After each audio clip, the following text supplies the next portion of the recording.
আল্লাহ আল্লাহ। পিতার নাম কি? মোহাম্মদ মনসুর মুন্সি। বিয়ে করতে করতে দিচ্ছেন করে মাইয়া দেখি দেখি দেখি মেয়ে কেন দেখি। মাইয়া তোমার দেখা লাগবে না, মাইয়া পিতারে অলরেডি কবর বলে দিচ্ছে।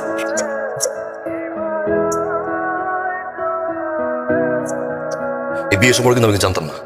আব্বা আমার ফোন করছে, ফোন করে কইলো বড় কাকা নাকি অসুস্থ, গিয়ে দেখি আপনাদের বাড়িতে আমার নিয়ে গেছে। যখন নিয়ে গেছে তখন পর্যন্ত আমি কিন্তু আব্বা মাশাআল্লাহ সুবহানাল্লাহ। মাগো মাগো, তুই পিএস কাটছিস কেন? আমারে না জিগাইয়া তোমার বউরে জিগাও। কি ব্যাপার বৌমা, তুমি ওরে দিয়ে পিয়াজ কাটাচ্ছ কেন?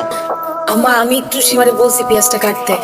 আমার আসলে পেঁয়াজ কাটতে গিয়া হাত কেটে গেছে তো, এই জন্য বলছি কয়েকটা পেঁয়াজ কাটে দেখ, আর আমি রান্নাটা বসাই দিছি, রান্নাটা তাড়াতাড়ি হয়ে যাবো আম্মা। আমার এই মাইয়ারে আমি কিন্তু রাজকন্যার মতো পালতেছি, ওরে দিয়ে আমি কোনো ঘরের কাজ কাম করাই না। এই বয়সে আমি সব কাজ কাম করি, আর তুমি আমার মাইয়ারে দিয়ে সব কাম করাইতে চাইতেছো? কাপড় শুকাইতে গেছিলাম, তারের সাথে খোসা লাগে হাতটা কেটে গেল। দুধটা খেয়ে নেন। স্বর্ণ সবকিছু মিলাইয়া খরচ ঘরটার সাথে তো মোটামুটি বড় টাকা পয়সা লাগবে। এত টাকা তো মনে হয় আমার কাছে নাই।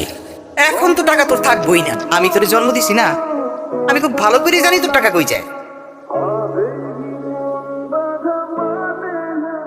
সারাদিন কাজ করার পর একটা জামাই যখন তার বউর সামনে এসে একটা হাসি দেয়, তখন প্রত্যেকটা বউ সেই জাহান্নামের মধ্যে জান্নাত খুঁজে পায়।